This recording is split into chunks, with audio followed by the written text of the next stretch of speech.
The 3rd Parachute Brigade was an airborne forces brigade raised by the British Army during the Second World War. The brigade was initially part of the 1st Airborne Division, but remained in Britain when the division was sent overseas, and became part of the 6th Airborne Division, alongside 5th Parachute Brigade and 6th Airlanding Brigade. The brigade first went into action on the 5th of June 1944 during Operation Tonga, part of the Normandy landings. The objective was to destroy the Merville Gun Battery and the bridges over the river dives. The brigade achieved all its objectives, and remained defending the left flank of the invasion zone until mid-August. They then crossed the river dives and advanced as far as the River Seine before they were withdrawn. While recovering in England, the brigade was moved to Belgium in December 1944 to counter the German attack in the Ardennes. The brigade remained on the border between Belgium and the Netherlands, carrying out patrols until March 1945.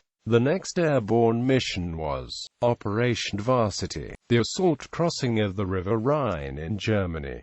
After this, the brigade advanced towards the Baltic Sea, arriving just ahead of the Red Army. Still part of the 6th Airborne Division, the brigade was sent to the British Mandate of Palestine in October 1945 after the end of the war, carrying out an internal security role with the rest of 6th Airborne Division. It remained in Palestine until it was disbanded in 1947.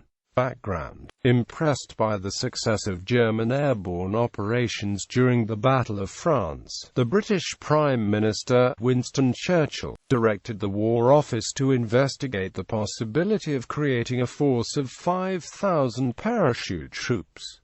As a result, on the 22nd of June 1940, No. 2 Commando assumed parachute duties, and on the 21st of November was redesignated the 11th Special Air Service Battalion, with a parachute and glider wing. On the 21st of June 1940, the Central Landing Establishment was formed at Ringway Airfield near Manchester. Although tasked primarily with training parachute troops, it was also directed to investigate the use of gliders to transport troops into battle. At the same time, the Ministry of Aircraft Production contracted General Aircraft Limited to design and produce a glider for this purpose. The result was the General Aircraft Hotspur, an aircraft capable of transporting 8 soldiers, that was used for both assault and training purposes. The success of the first British airborne raid, Operation Colossus, prompted the War Office to expand the airborne force through the creation of the Parachute Regiment, and to develop plans to convert several infantry battalions into parachute and glider battalions. On the 31st of May 1941, a joint Army and Air Force memorandum was approved by the Chiefs of Staff and Winston Churchill. It recommended that the British airborne forces should consist of 2 parachute brigades, one based in England and the other in the Middle East, and that a glider force of 10,000 men should be created. Formation: the 3rd Parachute Brigade was raised on 7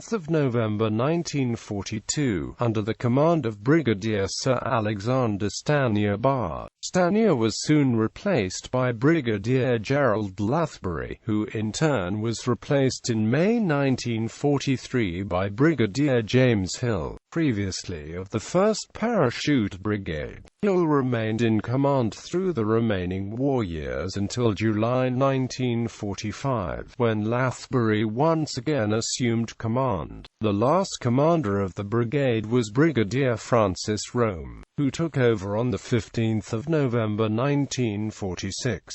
The brigade was initially composed of the 7th Parachute Battalion, the 8th Parachute Battalion and the 9th Parachute Battalion. On the 11th of August 1943, the 1st Canadian Parachute Battalion arrived in England and was assigned to the brigade. and the 7th Battalion was transferred to the 5th Parachute Brigade, which was in the process of forming. At the end of the Second World War, the 1st Canadian Battalion returned to Canada, and was replaced in the brigade by the 3rd Parachute Battalion, which had previously been part of the 1st Parachute Brigade. The brigade's other units were the 3rd Airlanding Anti-Tank Battery from the Royal Artillery, the 3rd Parachute Squadron of the Royal Engineers, and the 224th Field Ambulance from the Royal Army Medical Corps. During operations, the artillery support available to the brigade would also include a battery of howitzers from the 53rd Airlanding Light Regiment, although it was not part of the brigade. On formation, the brigade was assigned to the 1st Airborne Division, and as such had to supply reinforcements to make the 1st Parachute Brigade up to strength before they left to take part in Operation Torch. When the 1st Airborne Division left England for operations in the Mediterranean, the 3rd Parachute Brigade remained behind, and was assigned as the first unit of the newly raised 6th Airborne Division. The brigade would remain part of the 6th Airborne Division until 1947, when it was disbanded.